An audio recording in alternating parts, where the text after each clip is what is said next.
திராட்சை நல்லா கஞ்சி மாதிரி வரணும்.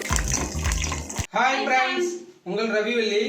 இன்னைக்கு என்ன அப்படின்னு பார்த்தீங்கன்னா பாயாசம் நிறைய வெரைட்டி இருக்குது. எங்களுக்கே இப்போதான் தெரியும். அது என்ன பாயாசம் பார்த்தீங்கன்னா அரிசி பாயாசம் செய்ய போறேன்.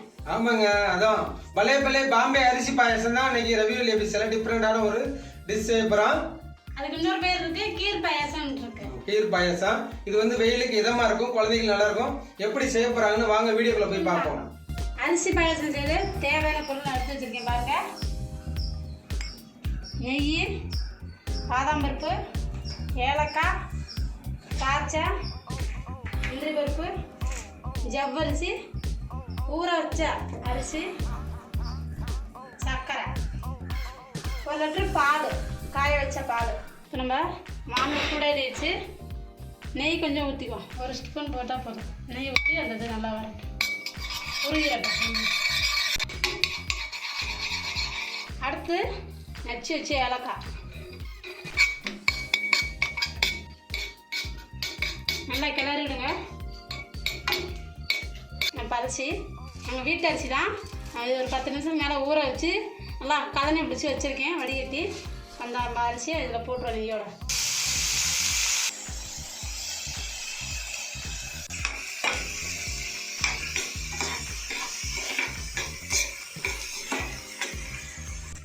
நம்ம அரிசி இண்டியாச்சு. தண்ணி ஊற்றி தேவையான அளவு தண்ணி ஊற்றிக்குங்க. நல்லா கஞ்சி மாதிரி வரணும். அப்போ தான் நல்லா இருக்கு, அந்த அரிசி பாயசம் நல்லா வரும். கொஞ்சம் உப்பு கொஞ்சம் சேர்த்துக்கோங்க. இல்லை பாயசம் கொஞ்சம் உப்பு நல்லா இருக்கும், இல்லாட்டி சப்புன்னு இருக்க மாதிரி. உப்பு கொஞ்சம் லைட்டாக சேர்த்துக்குங்க. இப்போ நம்ம மூடி வச்சிடலாம். ஒரு 5 நிமிஷத்தில் நல்லா வேகிற அளவுக்கு அரிசி வெந்துட்டு தான் நல்லாயிருக்கும். 15 நிமிஷம் ஆகிடுச்சு. இப்போ நம்ம ஓப்பன் பண்ணி எடுத்துருவோம். இப்போ வந்து கஞ்சி எப்படி கஞ்சி பக்கம் இருக்காங்க.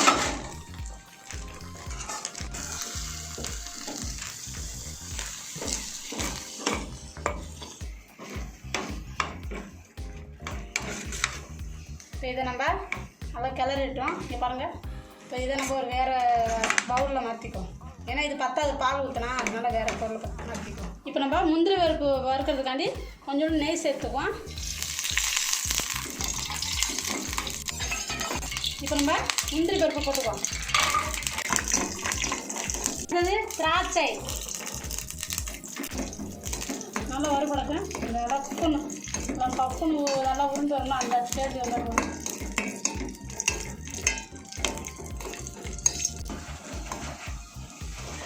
இங்கே பாருங்க, நல்லா முந்திரி நல்லா திராட்சை நல்லா உப்பு வந்துருச்சா. நீ நம்ம அடுப்பு ஆஃப் பண்ணிக்கலாம். இப்போ நம்ம காய்ச்சின பாலை நம்ம பக்கம் ஊற்றிடுவோம்.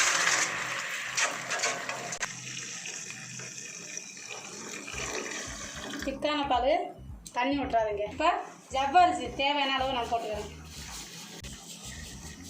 பாதாம் பருப்பா கொஞ்சம் சின்ன சின்னதாக நறுக்கி வச்சுக்கோங்க.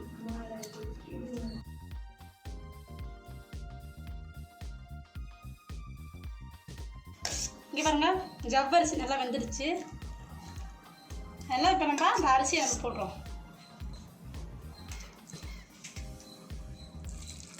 பாலை கிண்டிக்கிட்டே இருக்கணும், இல்லைன்னா அடி பிடிச்சிரும். அதனால கொஞ்சம் கிண்டிக்கிட்டே இருங்க, கொஞ்சம் கஷ்டம்.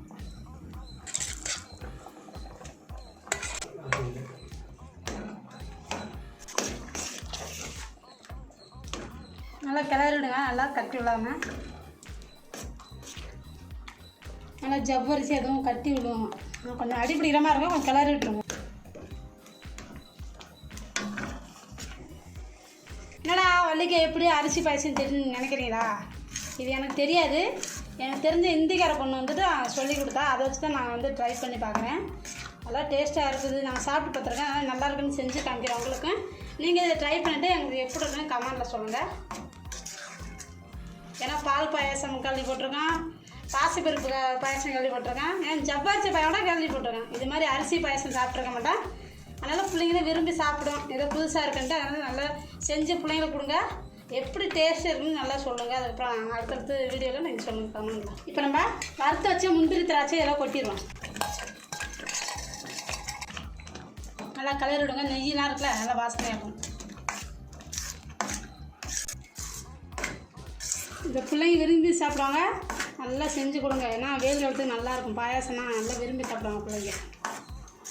தேவையான அளவு சர்க்கரை சேர்த்துக்கலாம்.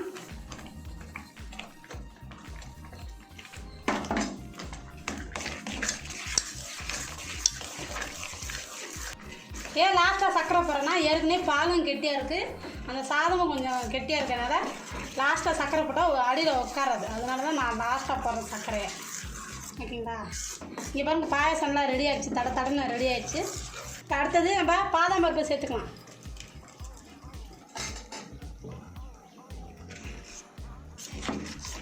இப்போ அரிசி பாயசம் ரெடி ஆயிடுச்சு. நாங்கள் டேஸ்ட்டு பார்க்க போகிறோம். அடுப்பு ஆஃப் பண்ணிடுவோம். இப்போ நம்ம ஒரு பவுலில் மாற்றிப்போம். இந்த முந்திரி திராட்சை பாயசம்னா முந்திரி திராட்சை தான் மெயினாக இருக்கும் போல.